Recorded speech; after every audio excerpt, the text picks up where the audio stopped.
Hey YouTube, how you guys doing today? Kevin here, coming back at you with another video.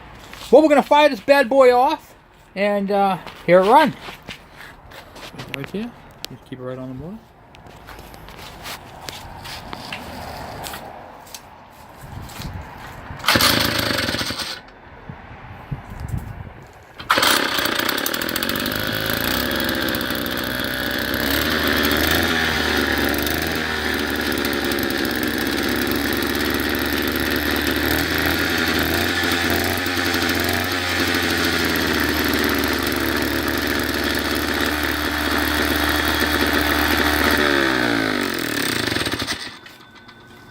That thing has got some serious pulling power.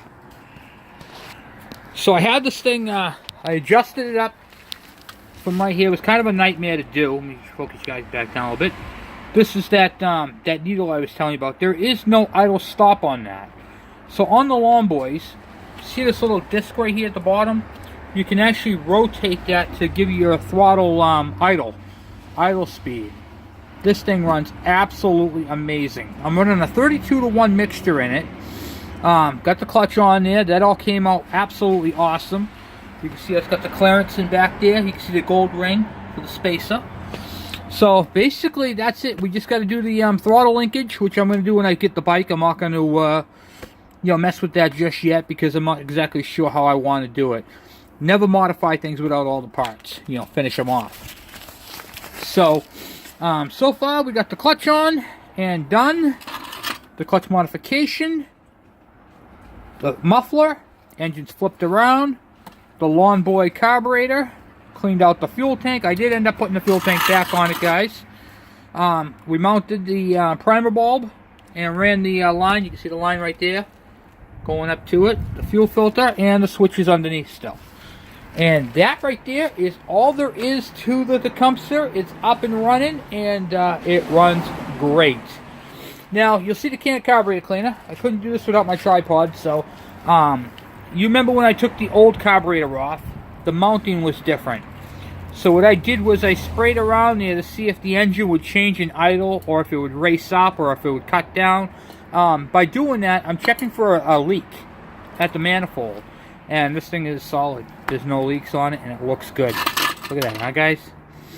So, that's it for that right there. Not bad. Not too shabby. So, I just wanted to give you guys a little update on what's going on with this motor. And she's 100% all set.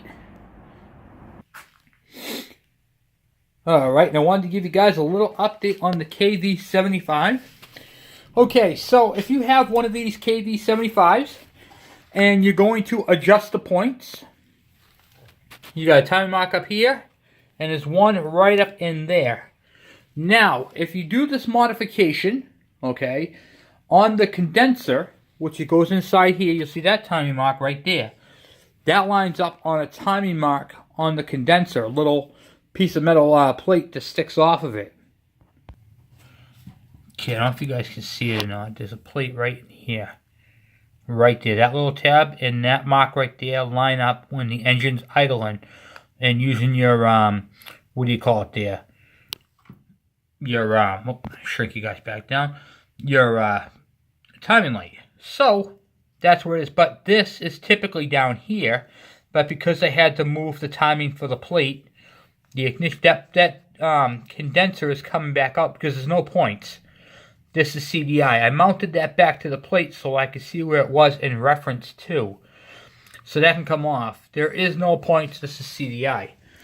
However, I wanted to show you guys how that worked and how you could see that. So that is how that is. So we have a lot of stuff to do to this motor. We are not out of the woodwork yet. To get this thing up and fully functionable, we have to order the side cover. We got a lot to do to this motor to get this thing 100%.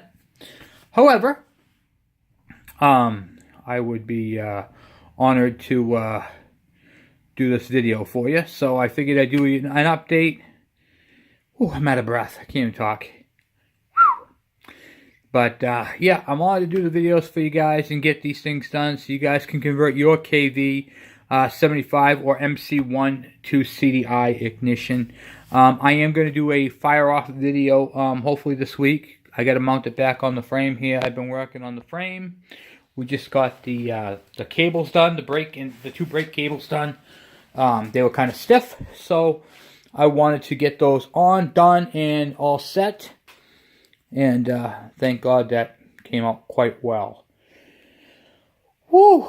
A lot of stuff going on, guys. Working on a snowblower engines. I mean, just all kinds of stuff. Trying to stay afloat, you know what I mean? So we have a lot of cool stuff coming up. I just wanted to do a couple updates on the Tecumseh and the KV and let you guys know I got that zeroed in. The only thing left to do to that is fire it off. So, big shout out to Tom. Thank you for your help with the, the information you sent me, Tom. It's been a very good help for me on the kv75. So, and a shout out to my friend Tim, who gave me some tips on cleaning the frame. So, I'm dealing with Tim and Tom, so it's kind of mixing up names, but Tom's the one who helped me with the ignition information, and Tim is the one who helped me with the cleaning of the frame and what he uses on his. Typical stuff, but it's good to know what people are using out there to really get these things scrubbed down and really, really clean, and we're going to do that. So, other than that, this thing is in pretty good shape. So, really not much to do to it. We got to replace the brakes and some other stuff, and we got to order some parts, pretty much. So, very excited, very, very, very excited. So, short video, guys. I just wanted to say thank you. Welcome all to my new subscribers, and we'll be getting right back into it really, really soon. So, thanks again for watching. Please subscribe.